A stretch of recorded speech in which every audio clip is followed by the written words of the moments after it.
Everyone, Matt Zimmer here. I'm going to be guiding you through this week's assignment and giving you a little bit of information on what we're trying to do and how to complete it. So what I've got pulled up here is actually our business owner profile, and we're going to be using this profile over the next 4 lectures to really give you some examples and utilize this profile to kind of show you how a kind of fictional real person would complete the assignments and move through the course. So again, this is kind of a fictional person. Think of it really as a stand-in for you.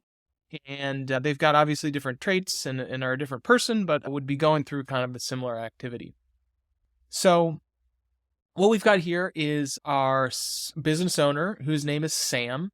And Sam has a business that they'd like to start called Sprout House. Now, Sam is a millennial and lives with a partner and 1 child, and that's going to be important when we get into our permitting section, so big details like that are important. Watches two young children at home, 1 of their own, 1 friend's, lives in the Mira Mesa area, is bilingual, has a business that's 90% outdoors, is dealing with children in the 2 to 5 year old range. So again, that's going to relate to our permitting section on what type of business they need to permit, and is planning on having up to 6 children in the business. And again, has a small family child care home, is a small family child care home licensee. So again, a few of these details are kind of who they are, where they live, and a few of them are kind of more specifics related to the permitting section.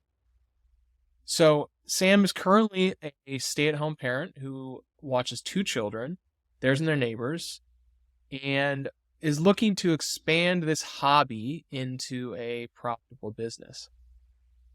So the name of that business that they'd like to start is called Sprout House, which is an in-home child care business that prioritizes outdoor play and nature-based learning.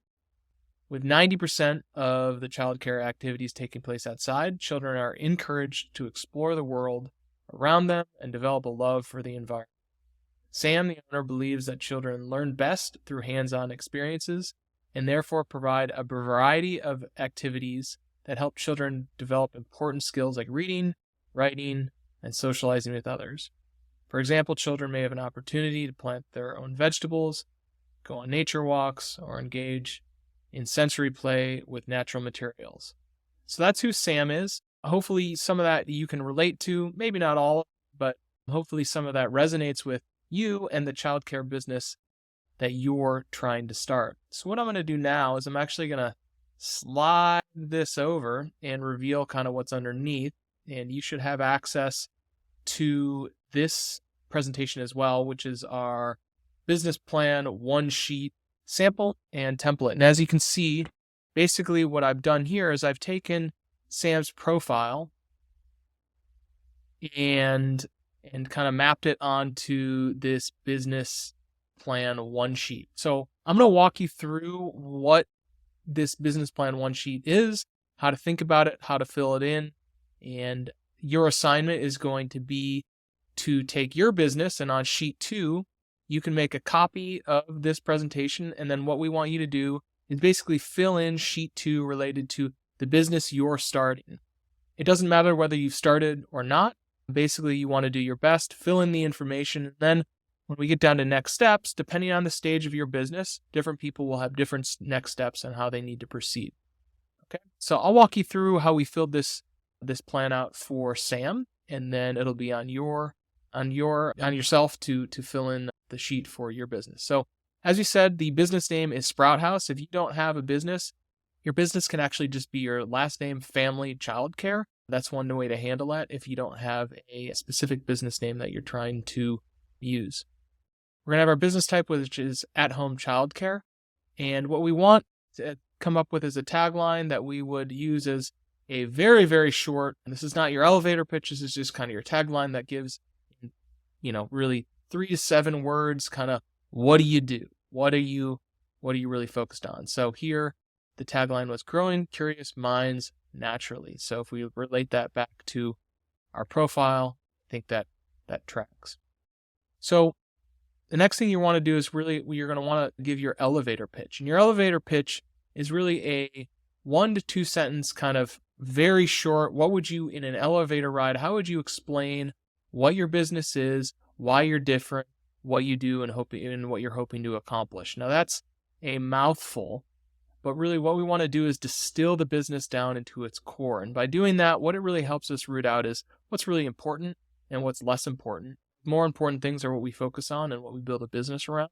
And those things that maybe fall off, while maybe there's still things that we need to do in the business, they aren't things that maybe we pay as much mind share to as we go about and building our business. So for the elevator pitch for Sprout House, it says Sprout House is an in-home childcare business that prioritizes outdoor play and nature-based learning, providing a personalized experience for each child in a safe and nurturing environment. We believe in building relationships with families and promoting a love for learning and the environment. So as you can see, there's an environmental focus, nature-based learning. It says it's an childcare business and what it really prioritizes. Now for the market opportunity segment, this has been broken down into a few pieces. You can see our problem statement, the gap in the market, competition, competitive advantage, unique selling points. We're kind of really trying to identify these main large segments that allow us to really describe what the market opportunity, why should our business exist? Why should we put the time into starting this thing? How are we going to be different and set ourselves apart from other businesses? So you'll see here the problem statement, and this is where you want to really focus a lot of your effort, really thinking, what is the problem in the market that I'm solving? Now, that may be the problem is there's just not enough childcare, available, or it may be a price thing, or it may be certain types of education or those types of things. So it doesn't need to be, I'm going to, have the single largest childcare business in the world or something like that. Like, it can be a very niched, focused, local problem. And oftentimes those are better problem statements than kind of big, grandiose goals of, trying to change whatever, some moral problem in the world. So for a Sprout House, we have many families struggle with finding a childcare provider who offers a unique nature-based learning experience that promotes early childhood development in a safe and nurturing environment. Again, kind of took that elevator pitch, retooled it a little bit, but really made it related to what we're really trying to solve. Now, the gap in the market is again kind of identifying specifically that area of like, okay, where is there something that's not there? So for this one, there's no personalized nature-based childcare learning services that prioritize outdoor play and hands-on learning. Okay, so you can see there, it's not really, this one's not location-based. It's really just kind of identifying that, hey, there's this learning style that we think people want, and it's not available. So that's the gap. All right, so then we want to think about competition. Who are we going to be competing against for our customers? Our customers, again, in this business are going to be children, but really those children's parents who are going to actually be paying the dollars. And our competition here is local childcare providers, and there's really limited competition in the market. So not a whole lot of people are providing something that we think is competitive. Maybe that's true, maybe it's not. That's where we land. And then what is our advantage? So what advantage do we have over other providers in the marketplace? Okay, so what is going to allow us to outcompete those that are competing against us? And in this case, we've got eco-friendly childcare with personalized attention. So personalized. That's our competitive advantage. And then our last unique selling point, is that it's nature-based learning. So what's unique about our business? All right, so then the next section is talking about customer discovery. So I'm going to read this and then we'll talk about customer discovery. So here it says, Sam is reaching out to her local community through word of mouth and networking to learn more about what families are looking for in nature-based learning, nature-based childcare services, and how they can best meet those needs. They're actively seeking feedback to improve their services and build strong relationships with the families they serve. Okay, so what we're talking about here is what we want to start thinking about. How are we going to get out into the community and understand what our customers need and want to ensure that the service we're providing is in demand? So what customer discovery means is really, I mean, it's in the word, but it's really discovering your customer. You want to uncover and unwrap, you know, who the customer is the customer there, do they need the service you're providing, and then are they willing to pay what you need to charge to make it viable? So that's kind of the process that we want to talk about and really identify, how are we going to do that? How are we going to get in front of those customers that we need to talk to? People aren't going to be coming to you. So in this section, what we want to think about is, how are we going to get out into the market to discover our customer and unwrap what what their needs are, and then check that against what our plan is. And you do kind of this bounce back and forth where, like, you've got an idea, you want to go talk to customers, then your idea will be proven a little bit wrong, so then you kind of come back and prove that idea, then you go back out, and it's kind of this bounce back and forth of customer discovery, product improvement, customer discovery, product improvement. And that's kind of how this stuff happens. Okay? So that's where we want to put in our customer discovery. How are we actually going to get out in front of our customer and figure out what their needs, wants, and desires are? All right. The next section is kind of a little more technical specifics on, what is our business? Where are we? What's the team size? Kind of those nuts and bolts, so that we kind of really identify where we're at. So you've got the current entity type, milestones, number of employees, funding date, if you have any, the focus, and if there's any traction. So I think a lot of those are probably pretty self-explanatory. I'd like to focus on milestones real quickly, because a lot of people, I think their natural instinct is to say, well, I don't have any milestones. And to be honest, I don't think that's acceptable. I think all of us have milestones. If we're even thinking about, if we're in this class, if we're doing it, we've made a decision, we've reached a milestone. And even just being here means you've achieved a milestone thinking about your business and wanting to move it forward. So I'd really think really deeply about what milestones you've made, what you've put in place, what you've discovered, what are the things that you've achieved to propel this business along. And the reason we want to do that, and we want to really, think about these things deeply, is as an entrepreneur, I think what we have a tendency to do is to really skip our milestones, and we don't think about the progress that we're making every day. What we see is this vision, out in the future where we're making a bunch of money, or we have a profitable business, or we're helping a lot of people. But the pathway to get there doesn't feel like success. In reality, the pathway to get there is success. So what we want to do with milestones is really identify those short-term successes that we've had in the past, such that we can start getting a track record of success that propels us into the future. So that's maybe where I'll stop on that section, just so you can go through and do that yourself.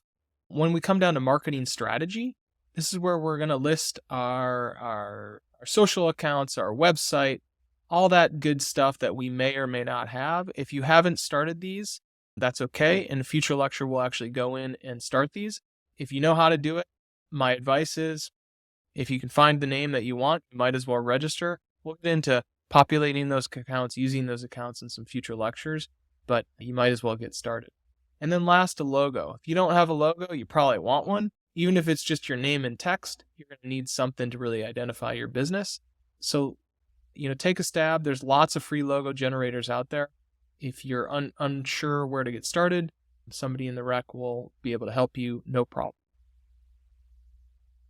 Lastly, we've got our management team for this business. Obviously, we just talked about that it's just Sam, and that's all that's going on. You may have more people that are taking part in your business, and if so, list them out. Tell us what they do. We want to know all stakeholders. With childcare, if you have multiple people in a house, depending on the permit requirements, there are CPR requirements. There are fingerprint requirements that will need to be done. So really knowing who is in the house is just as important as managing. So think about really who's going to be around the children in your business, because that will really relate to the types of kind of government legal things that you need to do moving forward. So then last, we've got our next steps. And what you want to think about here, and this is very business dependent, is what are the next steps that you need to accomplish to get things moving forward.